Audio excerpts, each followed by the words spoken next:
नमस्कार मित्रांनो, इकॉनॉमिक्स शिकूया आज. इकॉनॉमिक्सचा आज आपला तिसरा धडा चालू होतोय. थर्ड ए याचे टू पार्ट आहे, एक ए आणि एक B. Okay, so today we have learn demand analysis. Demand analysis म्हणजे नेमकं काय? What is the demand analysis? माहिती आहे तुम्हाला, आपल्याला बऱ्याचशा गोष्टीला गेल्या प्रकरणात आपण बघितलं, last we have learn to last lesson utility. पुढे युटिलिटी बेस्ड ऑन डिमांड. युटिलिटीवरती गरज असल्यावरती आपल्याला मागणी असते. कुठल्याही गोष्टीची गरज आपल्याला लागली की आपण मागणी घेतो, बरं ना, आपली मागणी स्वीकारतो. म्हणजे एखाद्या गोष्टीची गरज लागल्यावर आपण ती मागणी स्वीकारत असतो किंवा ती मागणी आपल्याला हवी असते.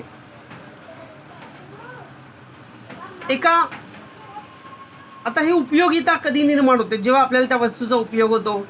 उपयोग झाल्यानंतर त्याचं डिमांड होतं.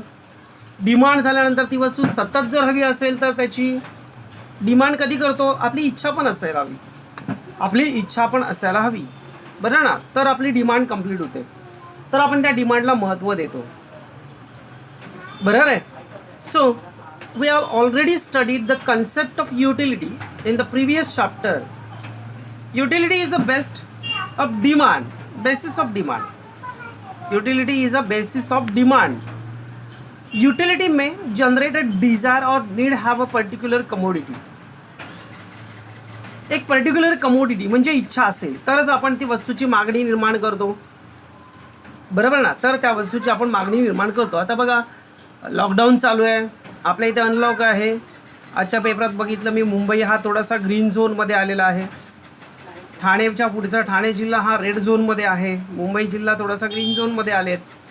कालच्या दिवसामध्ये जवळजवळ 1700 रुग्ण सापडले, म्हणजे टोटल कालच्या दिवसात. आणि कालच्या दिवसात 1700 पूर्ण ऑल ओव्हर मुंबई 1700 ते 1800 रुग्ण मिळाले आणि त्याच्यामधले काल 39 डेड झाले, असं आजच्या पेपरला होतं. तर ग्रीन झोनमध्ये आहे थोडंसं. आणि त्यात सगळ्यात महत्त्वाची गोष्ट आशिया खंडामध्ये असलेली सगळ्यात मोठी झोपडपट्टी धारावी ही ग्रीन झोनमध्ये गेली. म्हणजे थोडक्यात तिथे आता कमी पेशंट मिळायला लागलेले आहेत. असो, देवाच्या कृपेने चांगलं आहे, आपल्यासाठी चांगलं आहे. सांगायचा उद्देश असा की लॉकडाऊन चालू आहे आणि बरेचशा आपण मार्केटमध्ये गेल्यानंतर आपल्याला घरच्या वस्तू तर लागतात. घरच्या वस्तू या नेहमीसारख्याच राहिलेल्या आहेत. भाजीपाला वगैरे या सगळ्या गोष्टीवरती जास्त काही भाव वाढलेले नाही आहेत, परंतु काही दुकानदार मात्र लुटतायत, उगाचच भाव वाढवून सांगतायत. आणि त्यातल्या त्यात सर्वात महत्त्वाची गोष्ट, डिमांड आपल्याला नाही आहे कशाचं? सोन्याचं. लग्नसराई आहे बघा, लग्नसराई आहे, झाली, पण काही जणांनी 5-5, 6-6, 25 माणसं बोलून लग्न केली, पण तरीसुद्धा डिमांड कमी झालेलं आहे सोन्याचं. कारण बऱ्याच अंशी असं होतं आहे की आज सोनं विकतच कोणी घेतलं नाही. 49,000वरती सोनं गेलं आहे. जवळजवळ जे गेल्या 2-3 महिन्यापूर्वी जे 33,000 ते 34,000पर्यंत होतं, बरं ना, सॉरी 38पर्यंत होतं, 38पर्यंत, तर ते आता गेले 49,000वरती. म्हणजे टोटल 10,000 वाढलेत डिमांड नसताना सुद्धा. डिमांड नाही म्हणून त्याची किंमत आहे, समजलं. रोज सोनं घ्यायला कोण जातं का? नाही. सो डिमांड नाही म्हणून ही किंमत आहे असं म्हणता येईल. दुसरी गोष्ट, आता ही मागणी म्हणजे काय याचं विश्लेषण, ॲनालाइज म्हणजे विश्लेषण, एक विस्तारित स्वरूपाची माहिती. Okay, that is called analyse. Analyse म्हणजे काय? प्रत्येक गोष्टीचं याच्यामध्ये विश्लेषण केलं जातं. मिनिंग ऑफ डिमांड पहिलं बघूया आपण. डिमांड म्हणजे नेमकं काय? In ordinary language, demand means a desire. Desire means is urge to have a something. In economics, इकॉनॉमिक्सच्या भाषेमध्ये डिमांड म्हणजे नेमकं काय? एखादी गोष्ट घेण्याची आपली तयारी आहे आणि गरज आहे, that is called a demand. पुढे काही उदाहरणं पण दिलेली आहेत, मी तुम्हाला सांगतो तशीच. डिमांड म्हणजे काय, याच्यासाठी काय काय असायला पाहिजे बघा. डिमांड केव्हा कंप्लीट होते? When demand is completed if you have a desire. तुम्हाला गरज आहे, तुमची इच्छा आहे. Willingness to purchase, that is willingness to purchase. तुम्हाला ती इच्छा भागवण्याची तुमच्याकडे कॅपॅसिटी आहे, ॲबिलिटी टू पे, आणि तुम्ही एबल आहात, कॅपेबल आहात ते पैसे देण्यासाठी. आता याच्यासाठी एक तुम्हाला एक खास उदाहरण सांगतो. खास उदाहरण बघा, एखादी टू व्हीलर गाडी घ्यायची आहे बघा, इट इज अ डिझायर. माझी इच्छा आहे एखादी टू व्हीलर गाडी घेऊया, आपली जुनी गाडी विकून टाक्या, नवीन गाडी घेऊया. डिझायर, इच्छा आहे. विलिंगनेस टू परचेस, खरेदी करण्याची इच्छा पण आहे. चल आपण खरेदी करूया, असं वाटतं कधी कधी विकून टाक्या, आपण दुसरी घेऊया, किंवा दुसरी घेऊया आणि हिला नंतर मग बघूया, गिराईक लावूया. विलिंगनेस टू पे म्हणजे पैसे देण्याची पण इच्छा आहे, पण I am not ability to pay. पण मी काय विचार करतोय बघा, ॲबिलिटी टू पे, मी काय विचार करतोय की आता लॉकडाऊन आहे, पैशा पाण्याचा प्रॉब्लेम आहे, बऱ्याच मुलांनी फी दिलेली नाही आहे, तुम्ही सुद्धा त्यात आलात, बरं ना. मग आपल्याकडे पैसे आहेत का? नाही आहेत. बघा, फी द्या. मी फक्त ॲबिलिटी टू पे बोललो आहे, फी द्या. हां, त्यामुळे ॲबिलिटी टू पे म्हणजे पैसे नाही आहेत माझ्याकडे. जर पैसे असते तर मी घेतली असती. या तिन्ही गोष्टी जेव्हा कंप्लीट होतात त्यावेळेस डिमांड कंप्लीट होते. मार्केटमध्ये गेलो आहे मी, 1 किलो मला कांदे आणायचे आहेत. माझी इच्छा आहे, मला घरामध्ये कांदे लागणार आहेत, बरोबर ना. मी घरामध्ये कांदे आणणार आहे, कांदे लागणार आहेत, इच्छा आहे, लागणारच आहेत. It's a need, it's want, बरं ना. मी गेलो दुकानदाराकडे, गेलो दुकानदाराला पैसे दिले, कांदे घेऊन येलो. That is called a demand. That is called a demand. Okay, demand is your demand is complete. Okay, then अजून एक बघा, अजून एक उदाहरण दिलं आहे. आता डिमांड कशाला म्हणता येईल मला सांगा, की गरीब व्यक्तीला कार हवी आहे, it is complete demand? No. Car हवी आहे ना, त्याची डिझायर, इच्छा आहे, विलिंगनेस टू कार, कार घेण्याची पण इच्छा आहे, but he doesn't able to pay, पण त्याच्याकडे पैसे नाहीत. So his demand is not completed. मग त्याची इच्छा पूर्ण झाली का? नाही.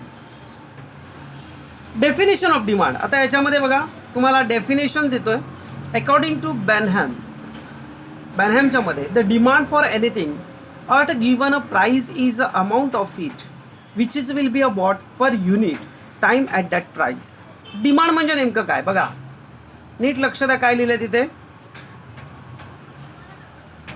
बेनहॅम यांच्या मते एका विशिष्ट वेळी विशिष्ट किमतीला,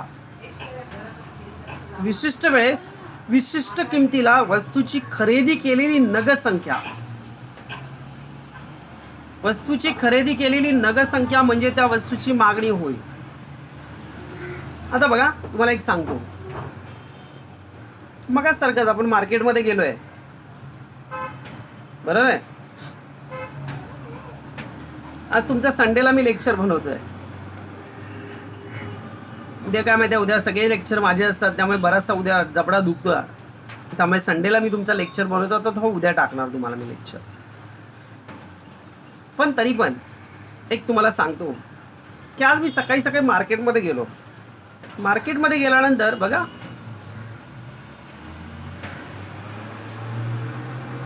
मार्केट फिरलो. रविवार, संडे, आज मच्छीचा दिवस, आज नॉनव्हेजचा दिवस. गेल्या आठवड्यात एकादशी होती, संकष्टी होती, नो नॉनव्हेज, नॉनव्हेज खायला नाही मिळालं. आज इच्छा झाली, चला बोललो चिकन खाऊया. काल थोडंसं डिसाईड झालं होतं की 1 किलो आणायचं की 1.5 किलो आणायचं, 1 किलो आणायचं की 1.5 किलो आणायचं. पुढच्या आठवड्यात नाहीतरी गटारी करणारच होतो आम्ही, तर बोलो यावेळेस आजच करूया. गेलो मार्केटमध्ये. गेल्या रविवारी मी ज्यावेळेस चिकन आणलं त्यावेळेस ते 240 रुपये. बघा, इट्स अभ्यासाचा विषय. मी फक्त एक तुम्हाला एक उदाहरण देतोय. Okay, study subject. 240 रुपये किलो होतं फक्त चिकन, ओनली चिकन. 1.5 किलो घेऊन आलो मी गेल्या म्हणजे झाले एक रविवारी की बुधवारी घेऊन आलो. आज गेलो चिकन 200 रुपये होतं. त्यात घरात काल बोलणं झालेलं आमचं की याला द्यायचं आहे त्याला द्यायचं आहे हे द्यायचं आहे डायरेक्ट 2 किलो घेऊन आलो. वाटायला अर्ध जातं. द्राक्षाची गुणधर्म नाही वाटायला अर्ध जातं. त्यामुळे थोडक्यात काय तर वस्तूची प्राईस कमी आहे तर मी काय केलं ती नगसंख्या वाढवली. गेल्या वेळेस 240 होतं 1.5 किलो आणलं. आता किती होतं 200 रुपये होतं. तब्बल 40 रुपये कमी होतं. म्हणजे 2 किलोचे 80 रुपये कमी झाले. मनसोक्त खाता येईल आजूबाजूला देता येईल ही इच्छा.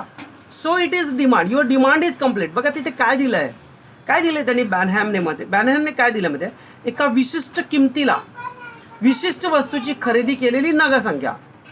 ओके. डिमांड फॉर एनिथिंग कोणत्याही गोष्टीचं demand to given a price amount of it which will be a bought per unit of time at that price. त्यावेळेस त्या किमतीला महत्त्व असतं. गुरुवारी तुम्ही चिकन आणायला गेलात जर तिथे 150 रुपये किलोने जरी चिकन असेल तुम्ही घेऊन याल का? तुमच्यापैकी जे खाणार असतील ते घेऊन येतील. 150 रुपये स्वस्त आहे. 15-20 किलो घेऊन जाऊया महिन्याभराचं. तसं नाही एक 150 रुपये बरोबर ना. मग तुमच्यापैकी जे खाणार आहेत ना ते घेऊन येणार स्वस्त आहे.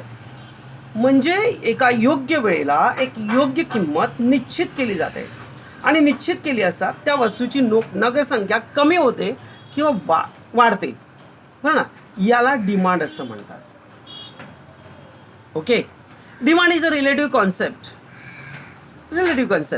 Demand is essentially express with the reference to time and price. टायमानुसार वेळेनुसार आणि किमतीनुसार बदलतं. आता काल थोडंसं एक विचार करण्यासारखी गोष्ट आहे थोडंसं की काल मी टी व्हीवरती एक गोष्ट पाहत होतो. थोडंसं वेगवेगळं काहीतरी पाहायचं म्हणून पाहत होतो. माझ्या मुलीने एक चॅनल लावलेला होता तो यूट्यूबलाच लावलेला पण त्यामध्ये दाखवत होते की हायजीन म्हणजे कुठल्याही हॉटेलमध्ये कशा प्रकारे अन्नपदार्थ बनवले जातात कशा प्रकारे त्याची व्यवस्था लावली जाते कशा प्रकारे आपल्याला फसवतात. रोडवरचं जे आपण अन्न खातो ना पिझ्झापासून अगदी वडापावपासून सगळं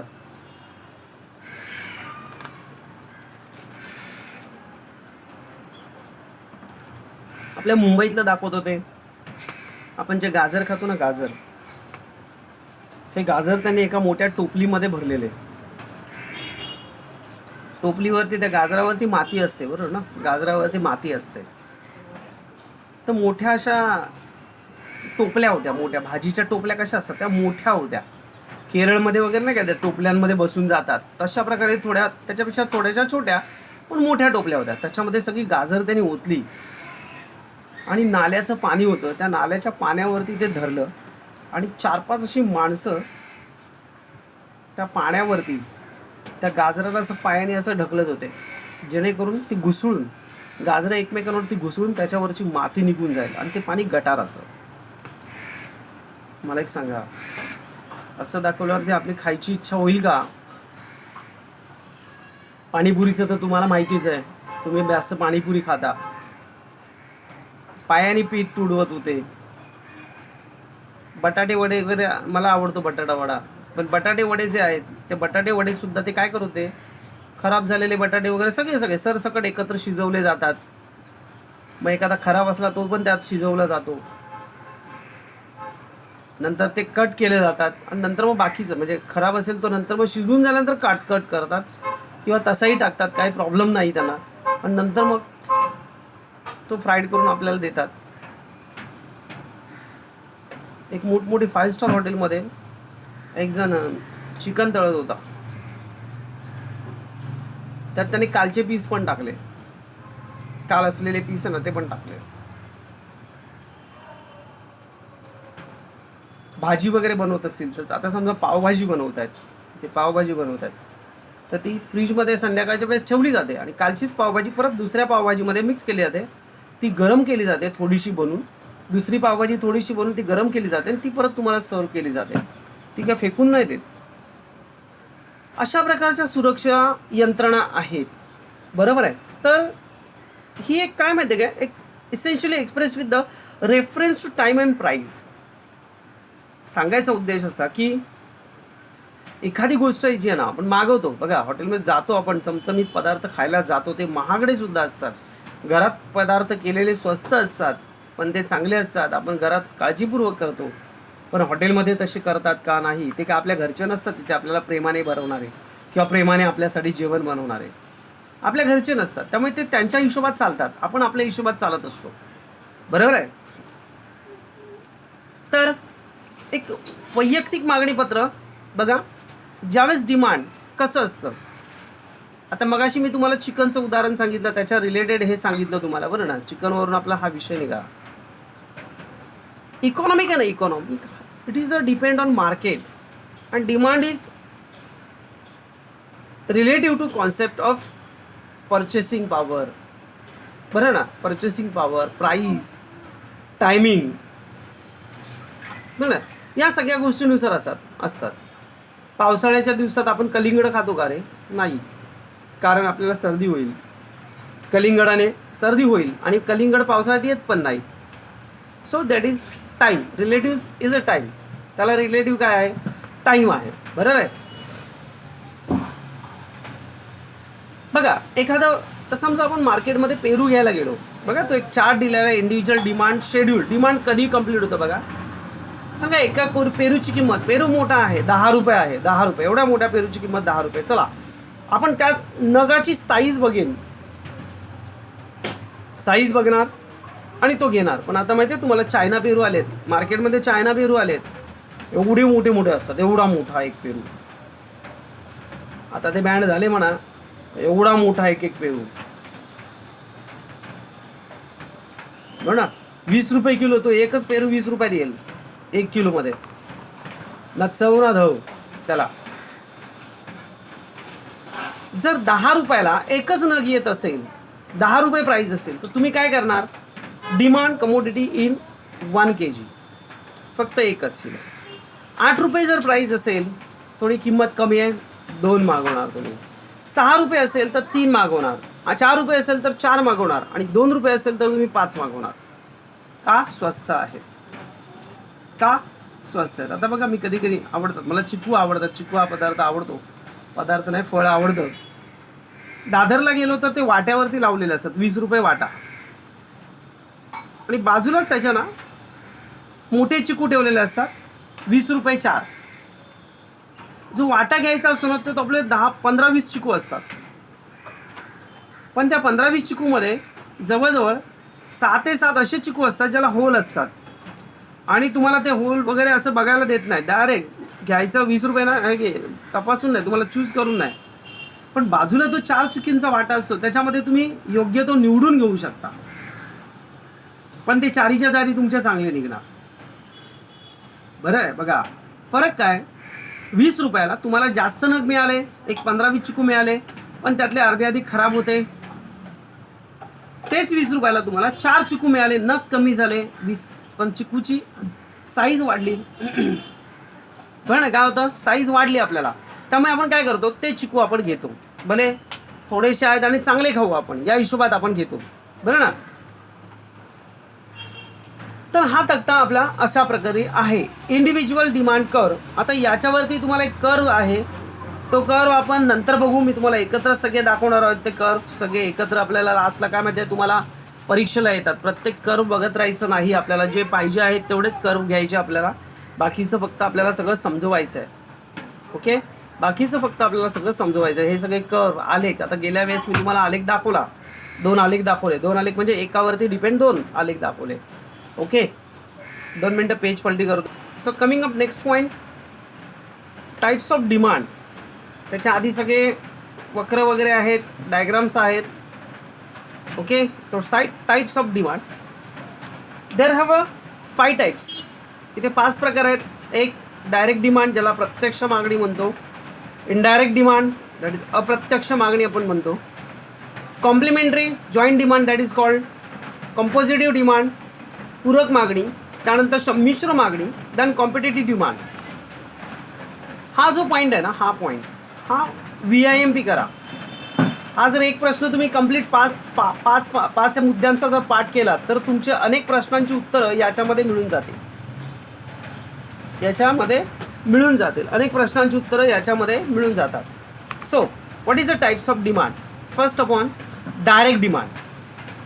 It is a demand by the consumers for goods which are satisfied once directly. That serve direct consumptions need to consumers. That's it is the demand for consumers.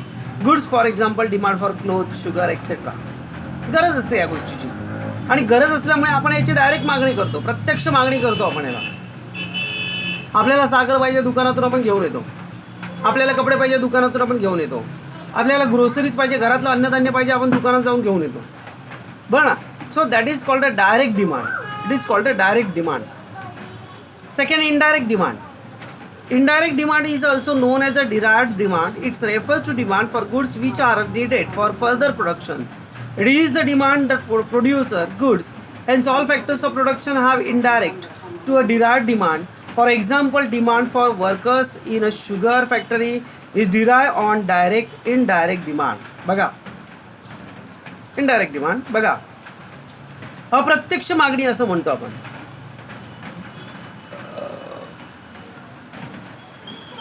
साखर आपल्याकडे येते, मग मी साखर आणि कपड्याचं उदाहरण दिलं, पण साखर ज्यावेळेस आपल्याकडे येते, जर तुम्ही पॅकेटमधली घेत असाल, पॅकेटमधली, तर साखरेबरोबर त्याची पॅकिंग पण आलीच की, त्याचा खर्च त्याच्यामध्ये इन्क्लूड असतो साखरेच्या पॅकेटचा. बघा, सुट्टी साखर घ्या, स्वस्त असते, आणि पॅकेटमधली साखर घ्या, महाग असते. का? पॅकेटचा खर्च.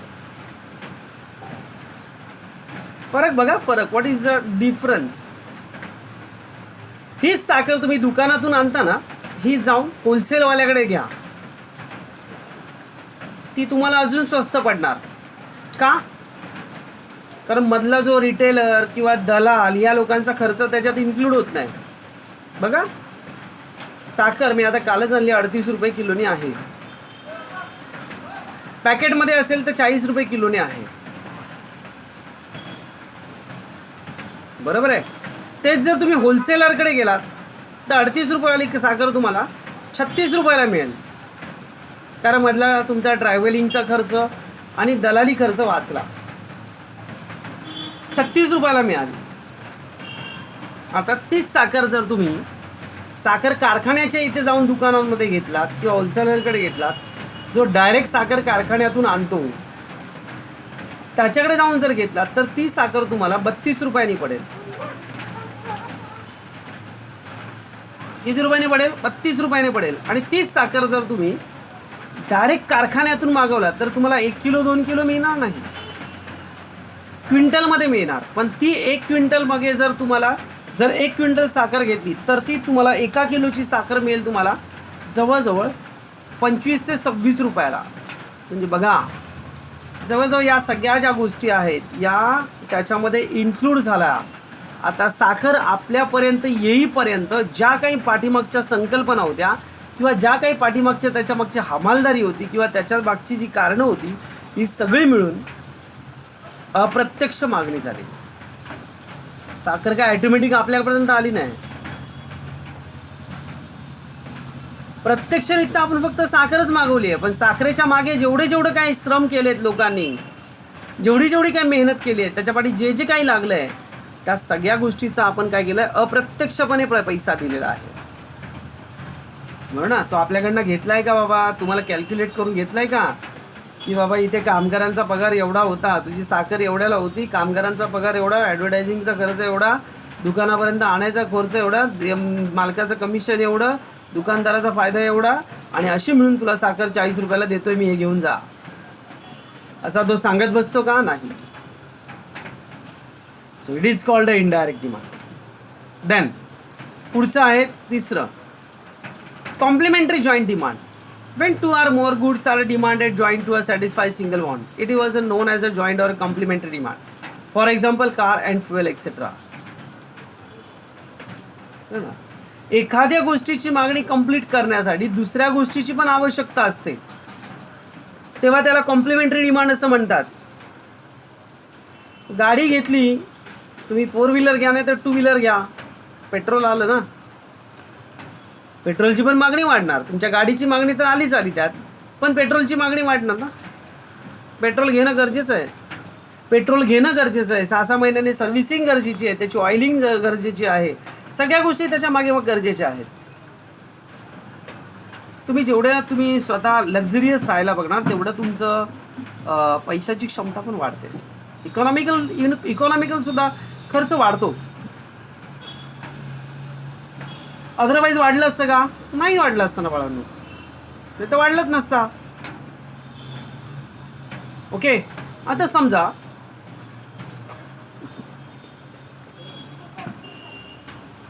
एखादी गोष्ट अशी आहे बघा, एखादी गोष्ट अशी आहे की price of substitute goods, sorry composite demand. आता चहा आपल्याला पाहिजे, समजा चहा. अजून एक उदाहरण देतो चहाचं. तुम्हाला नुसतं कोणी पाण्यात साखर आणून जरा गरम करून दिली, तुम्ही म्हणाल की चहा आहे? नाही. चहा म्हटल्यावर त्याच्यामध्ये सगळ्यात महत्त्वाचा भाग पाणी, चहा पावडर, दूध आणि साखर, या 4 गोष्टीच्या कंपोजिट म्हणजे एकत्रितपणाने आपल्याला चहा तयार होतो. याच्यातला एकही घटक जर टाकला नाही तर चहा कंप्लीट होत नाही. होईल का? नाही होणार. So that is called a composite demand. हा, आता या साध्या चहाची, ज्याच्यामध्ये फक्त तुम्ही हे 4 घटक टाकलेत, पाणी, दूध, चहा पावडर आणि साखर, ह्या चहाची किंमत आहे 10 रुपये. एक ग्लास चहाची किंमत 10 रुपये. किंमत कशी वाढते बघा. अद्रकवाली चहा, आलं टाकलं 1 रुपया वाढला, 11 रुपये. अद्रकवाली पाहिजे 11 रुपये.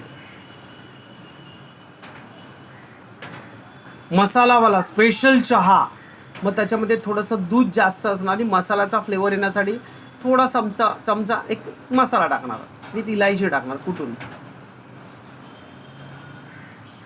डायरेक्ट मसालेवाली चहा 15 रुपये. चांगली उकळवणार तुम्हाला देणार. पण ते चहा प्याल्यावर असं वाटलं पाहिजे, वा अमृत प्यालं. पण बघा, चहा तेवढीच, quantity is that same, but there flavour is various, म्हणजे वेगवेगळ्या प्रकारचे फ्लेवर्स. वाढलं डिमांड, त्याचं डिमांड वाढलं. 15 रुपये चहा. मग तुम्ही जर व्यवस्थित चहा बनवली तर तुमच्याकडे गिरायकांची रांग लागते. अरे या चहा चांगला बनवता, चल. काय काय जण चहावरती बंगले बांधले, चहाच्या स्टॉलवरती. सिच्युएशन, इट्स अ सिच्युएशन, सांगायचा मुद्दा हा. दुसरी गोष्ट, then a competitive demand. It's a demand those goods is a substitute of each other. For example, tea or coffee, sugar or jaggery. एखाद्याच्या बाबतीत पर्याप्त परिणाम बोलतात त्याला, किंवा सॉरी संमिश्र मागणी. कॉम्पिटेटिव्ह म्हणजे एकाला एक अनुसरून मागणी. आपल्याला असं वाटलं की चहा आहे, चहा प्यायची आहे, पण आपल्याकडे चहा पावडर संपली आहे. मग आपल्या घरात ओ कॉफीचं एक पॅकेट आहे, देऊ का ती घालून? चहा नाही आहे ना आपल्याकडे, आपण कॉफी पिऊ शकतो. त्याच्याऐवजी आपण कॉफी पिऊ शकतो. दोघांचा परिणाम सेमच. तुम्ही डॉक्टरकडे कधी गेला, म्हणजे डॉक्टरकडे जातोच आपण. कधी कधी आपल्याला डॉक्टर आहे ना प्रिस्क्रिप्शन देतो लिहून, औषधं देतो लिहून. औषधं दिल्यानंतर आहे ना, तुम्ही वाचली तर ठीक आहे, काय काय जण वाचत नाहीत, तशी देतो ना तर भरोसा असतो आपल्याला, समोरच्यावरती विश्वास असतो. तो देतो, ती औषधं आपण घेऊन येतो. पण इथे आल्यानंतर बघतो, अरे हे औषध नाही इथे. तुम्ही परत त्याच्याकडे जातात. त्याच्याकडे गेल्यानंतर तो काय बोलतो, अरे बाबा हे औषध नाही आहे, पण याच्याऐवजी हे औषध चालतं, याच्यामध्ये सेम कंटेंट आहेत, याच्यामध्ये जे आहे तेच याच्यामध्ये आहे, हे पण खोकल्यावर आहे, हे पण खोकल्यावर आहे, दोघांचा परिणाम सेम आहे, हे या कंपनीचं आणि ते त्या कंपनीचं आहे. त्यामुळे फक्त कंपनीचा फरक, कंटेंट सेम. त्या औषधाऐवजी आपण काय केलं, ते औषध घेतलं, बरं ना. कंटेंट काय होतं, सेम होतं, फक्त एक वेरियस, एक वेगवेगळेपणा त्यात आढळला आपल्याला. ओके, पुढे कंपोजिट डिमांड आलं. शेवटचा टॉपिक घेऊया. 9 टॉपिक्स आहेत त्याच्यामध्ये, छोटे छोटे आहेत, लगेच होऊन जाईल. मग तिथे आपण आज थांबूया. आज पेज नंबर 20 पर्यंत आपण थांबूया. Okay. So determinants of demand.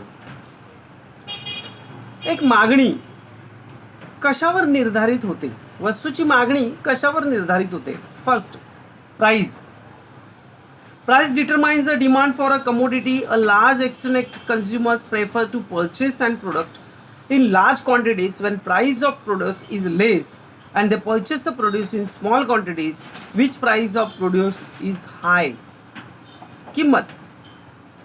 ज्यावेळेस कंझ्युमर ज्यावेळेस मार्केटमध्ये जातो, मार्केटमध्ये गेल्यानंतर त्याला काही गोष्टी समजतात की या वस्तूची किंमत इथे जास्त आहे, तिथे कमी आहे. माणूस काय बघा, फक्त मी किंमत बोललो, प्राईज. बघा, वस्तू कशा पद्धतीत घेतो व्यक्ती, कंझ्युमर म्हणजे आपण वस्तू कशा पद्धतीत घेतो, प्राईज. इथे प्राईज तर समजा 4-5 भाजीवाले थांबलेत, इथे भोपळ्या मिरचीची प्राईज आहे 20 रुपये पाव किलो, तिथे आहे 19 रुपये, तिथे आहे 18 रुपये, तिथे आहे 15 रुपये. आपण 15 रुपयेवाल्याकडे जाणार. पण पुढचा टॉपिक बघा. पण दुसरा टॉपिक, सेकंड टॉपिक बघा. एक मिनिट.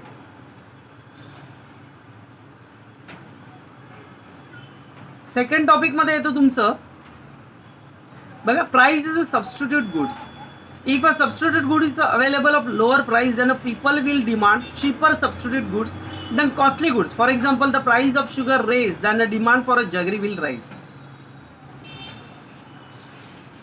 आता तुम्ही मगाशी सांगितलेल्या मुद्द्याकडे थोडा वळ्या, कारण इथे पुढे तो मुद्दा पुढच्या 6व्या मुद्द्यावर आहे.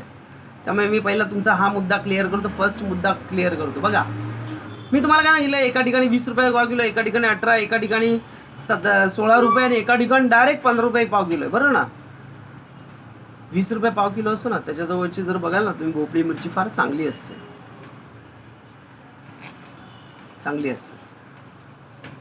साईज चांगली असते, फ्रेश माल असतो, त्यामुळे तो 20 रुपये रेट. 16वाल्याकडे पण चांगली असते, पण थोडासा साईज कमी असते. 18वाल्याकडे काही जण 18वाले घेतात, 20च्या ऐवजी 18वाले पण घेतात. पण तुम्ही जर 15वाल्याकडे जाल ना, 15वाल्याकडे त्याकडे छोटी असणार, नॉट सफिशियंट साईज नसते, मध्ये किडलेली असणार कुठेतरी. तो आपल्याला सरसकट द्यायचा, निवडून नाही घेणार, सरसकट देणार. हा फरक आहे. Price of substitute goods. बघा, किंमत कशावर निर्धारित करते? साखर 40 रुपयाची जर 50 रुपयाला झाली, 50 रुपये किलो, तुम्ही म्हणणार काय एवढी किंमत वाढली? लगेच तुम्ही म्हणणार रे, गुळ पण टाकता येतो आपल्याला, डायबिटीसला पण प्रॉब्लेम नाही, गुळाकडे वळता. गुळ 35 रुपये किलोने. तुम्ही काय करणार? साखरेचा विचारच नाही करणार, डायरेक्ट गुळ घेऊन येणार. का? गुळाचे खडे साखरेत टाकायचे, चहात टाकायचे, काही प्रॉब्लेम नाही. बरं ना? So price preference, price substitute goods, price of complementary goods, पूरक वस्तूच्या किमती. बघा, change in the price of commodity will also affect the demand other commodity. For example, car and fuel. If the price of fuel raise, the demand for coal will fall. बरोबर आहे ना? आपण एवढी महागडी गाडी घेणार, 4 व्हीलर घेणार. 4 wheeler घेतल्यानंतर त्याच्यासाठी आपल्याला पेट्रोल गरजेचंच आहे ना. पेट्रोलची किंमत जर कमी असेल तर लोक गाड्या पटापट घेतात. बघा ना कसं काय पटापट एवढी महागडी गाडी. बघा, तुम्हाला एक सांगतो, एक उदाहरण देतो. चला, इथून मला दादरला जायचं आहे, प्रतीक्षानगरवरनं माला गाड्यांच्या इथून मला दादरला जायचं आहे. तिकीट आहे 15 रुपये. किती? 15 रुपये. 2 जण चाललोय, 30 रुपये तिकीट आहे. फक्त जायचे 30 रुपये दोघांचे, यायचे 30 रुपये दोघांचे, 60 रुपये झाले. तुमच्याकडे 2 व्हीलर आहे, इथून तुम्ही दादरला 2 जण गेलात, किती रुपयात जाऊन येता माहिती आहे काय? 15 रुपयात जाऊन येता, विथ नो गर्दी, सामानही आणता येतं, टायमिंग वाचतो. बघा कुठल्या कुठल्या गोष्टी आल्या त्याच्यामध्ये. मग आपण काय करतो, जर कारची डिमांड वाढली, कधी वाढते कारची डिमांड? ज्यावेळेस पेट्रोलचा भाव कमी असतात.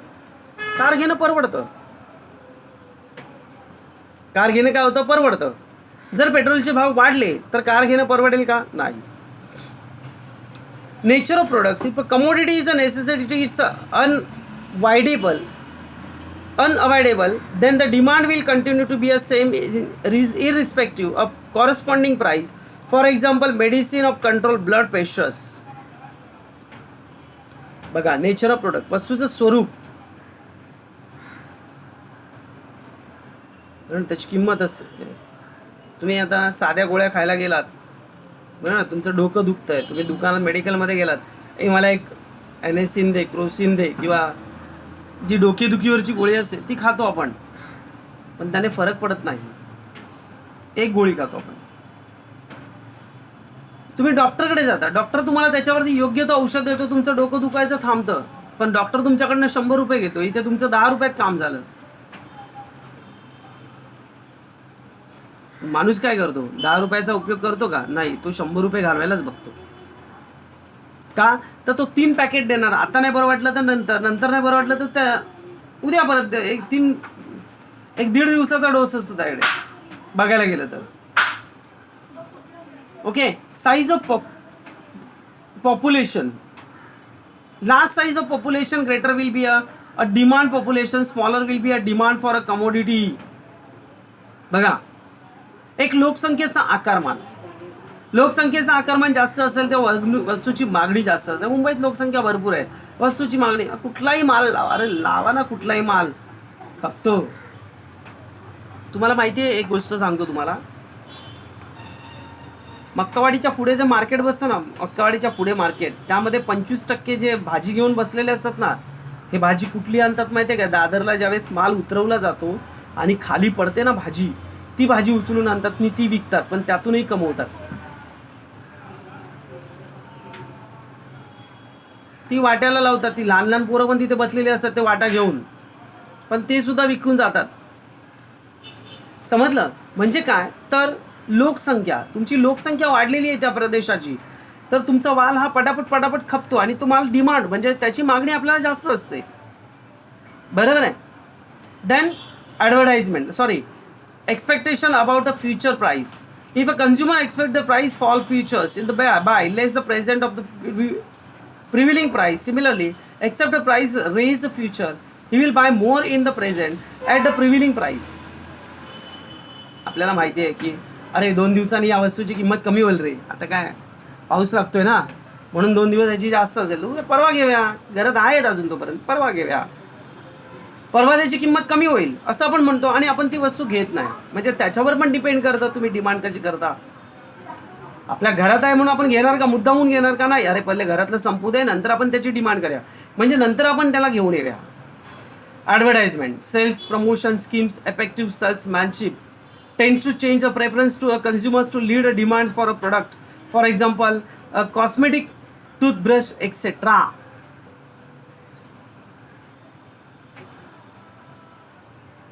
लेडीज लोकांची सौंदर्य प्रसाधन आहे. लिपस्टिक बंद झाल्या बाळांनो. लिपस्टिक लोक का मास्क लावतो ना आपण, मेकअप बंद झाले, मास्क लावतो.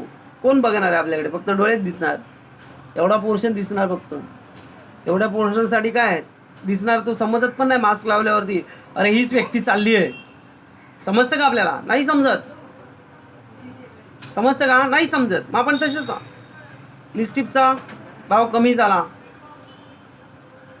नाकातले घालणं, लिपस्टिक वगैरे, या सगळ्या गोष्टी आता कमी झाल्या. का? तर लॉकडाऊनमुळे, कोरोनामुळे. कोरोना बऱ्याच जणांना बऱ्याच गोष्टी शिकवून गेलाय, जातोय. हसण्यासारखं कारण नाही, पण फार भयंकर परिस्थिती आहे आमची सुद्धा. ठीक आहे. So cosmetic, toothbrush etcetera, cosmetic items मी झाले, टूथब्रश, याच्यावर ॲडव्हर्टायझिंग केले जाते. कॉस्मेटिक प्रोडक्टवर ॲडव्हर्टायझिंग केले जाते, त्यावेळेस ते खपतं ना. बोलतात ना, दिखत आहे तो बिकत आहे. म्हणजे काय माहिती आहे काय, ज्यावेळेस आपल्याला ते प्रत्येक अरे लॅक्मीची क्रीम, अरे लॅक्मीची क्रीम, दिसतं ना आपल्याला, लॅक्मी ॲडव्हर्टायझिंग सारखं हॅमरिंग. मग आपण काय करतो, हां ती आहे लॅक्मीची चांगली आहे, आपण तिने पण बघितलेलं आहे लॅक्मीची चांगली आहे because of advertising. Taste habits and fashion. Taste habits and consumers influence the demand for commodity if a consumer likes to. बरं आहे, आज व्यक्तीला टेस्ट, कुठली गोष्ट चांगली वाटली तो खातो. बरं ना, तर मला वडापाव आवडतो कारण मला त्याची टेस्ट आवडते. तुम्हाला आवडतो नाही. काही जणांना समोसा आवडतो, काही जणांना तुमच्यासारख्या तरुण मुलांना फ्रँकी, बर्गर, पिझ्झा असे पदार्थ आवडतात. का आवडतात? टेस्ट, आजची टेस्ट. फॅशन, कॉलेजजवळ बरीचशी मुलं तुमच्यापैकी, छंद नसतो, बापाचा पैसा असतो खिशामध्ये, पॉकेटमध्ये बापाने दिलेला रोज पॉकेट मनी असतो, पण त्यातून पण का फॅशन. समोरच्या मुलीने म्हटलं म्हणजे अरे काय बाबा, काय मस्त सिगरेट पितो तू. 4 पोरं एकत्र जमा झाली, अरे चला इकडे फिरायला जाऊया, तिकडे फिरायला जाऊया, घेणार एवढा जाऊन घेऊन जाणार बॉटल्स बिकॉज ऑफ फॅशन. बाकीच्या दिवशी नाही पिणार, फक्त त्या दिवशीच पिणार बिकॉज ऑफ फॅशन. लोक पितात ना, आपण पण करायचं. मित्र भुगतोय ना, आपण पण बघूया तरी काय होतं. फॅशन, समजलं? So it is called taste, it is called habits, it is called consumer influence to demand for commodity. It's a consumers likes to eat chocolate, to consume tea, he will demand more the team. Similarly, when the new fashion has a market, consumer demands particular type of commodity goes out of fashion, there is a suddenly to demand for that product tends to fall. आता मार्केटमध्ये खापच्या gene आल्या, त्या फाटलेल्या भिकाऱ्यासारख्या असतात ना, त्या फाटलेल्या. Fashion, लोक घेतात, त्याची प्राइस वाढलेली असते. जेवढी जीन्स फाटलेली असेल त्याची प्राइस तेवढी जास्त, पण तुम्ही घेता ना बिकॉज ऑफ फॅशन, ट्रेंड. आजकाल त्याची जास्त किंमत आहे आणि आजकाल त्याची फॅशन जास्त चालू आहे. So trend. Level of taxations. High rates taxes goods services will increase the price of goods services. This is a term will result a decrease to demand for goods services and vice versa. विद्युत दिवे, पंखे वगैरे, sorry, काही गोष्टींचे rates वाढलेले असतात because of taxes. दारू, tax भरपूर आहे, लोक पितात. मध्ये तर लॉकडाऊनमध्ये एकमेकांची डोकी मारामाऱ्यापासून सगळं, सकाळपासून संध्याकाळपर्यंत लाईनीत राहिलेले. राशनला लाईन लावणार नाहीत, पण दारूच्या बाटलीसाठी लाईन लावलेली. एवढी माणसं निर्लज्ज झाली. It's a situation. टॅक्स असला तरी पण आज टॅक्स सिगरेटवरती मोठा, अरे त्या सिगरेट बनवण्याचा खर्च असतो 2 रुपये, पण ती सिगरेट विकली जाते 10 रुपये because of tax. Lot of tax. Other factors, climate condition. पावसाळ्याचे दिवस आहेत, रेनकोट घालूनच फिरणार आपण, स्वेटर घालून नाही फिरणार का? स्वेटर घालून नाही फिरत आपण, बरोबर आहे. चेंज इन द टेक्नॉलॉजी जशी बदलते तशा पद्धतीत त्याची प्राइस बदलते. मोबाईल घ्यायला गेलात, आत्ता जो तुमच्याकडे मोबाईल आहे ना, आत्ता तुमच्याकडे मोबाईल तोच तुम्हाला पाहिजे, स्वस्तात मिळणार तुम्हाला. का रे बाळांनो? का माहिती आहे? कारण तुमचे जे फंक्शन्स आहेत ना आत्ताचे, ते जुने झालेले आहेत, नवीन नाही आहे त्यात काय. पण त्याच मोबाईलमध्ये तुम्हाला नवीन ॲडिशन फंक्शन्स आले की काय होतात, त्याच्या किमती वाढतात. बरं ना, त्याच्या किमती काय होतात, वाढतात. हे सगळ्यात महत्त्वाचं कारण आहे. Change in the technology, government policies. सरकारचे नियम बदलले, गव्हर्नमेंट पॉलिसीज बदलल्या की सगळ्या गोष्टी बदलतात, त्याची प्राइस बदलते, कमी जास्त होत्या. Customs and tradition etcetera. आता सण येत आहेत, श्रावणातले सण येत आहेत. कस्टम्स अँड ट्रॅडिशन्स, परंपरा. श्रावणामधले सण येत आहेत सगळे. रक्षाबंधनचा दिवस जवळ आला की राख्यांची किंमत वाढते. का वाढते माहिती आहे? कारण त्या दिवसाला महत्त्व असतं. महिनाभर आधी ती राखी जर 5 रुपयाला मिळत असेल तर त्या दिवशी तुम्हाला ती 20 रुपयाला मिळणार. का? तर आपल्याला त्या दिवशी ती बांधायचीच असते ना. कस्टम्स अँड ट्रेडिशन्स आणि परंपरा या गोष्टीला उल्लेख करून ही गोष्ट होते. समजलं? पुढल्या वेळेस आपण next time law of demand घेणार आहोत. पेज नंबर आपला 20 पर्यंत कंप्लीट झालेला आहे. ओके. आणि बाळांनो फीज भरा प्लीज प्लीज प्लीज. तुमच्या नोट्स आलेल्या आहेत, फीज भरा, नोट्स घेऊन जा. ओके. थँक्यू. आणि कमीत कमी 3,000पर्यंत फीज भरा जेणेकरून सगळ्यांना आपल्याला नोट्स पण देता येतील. हां, धन्यवाद.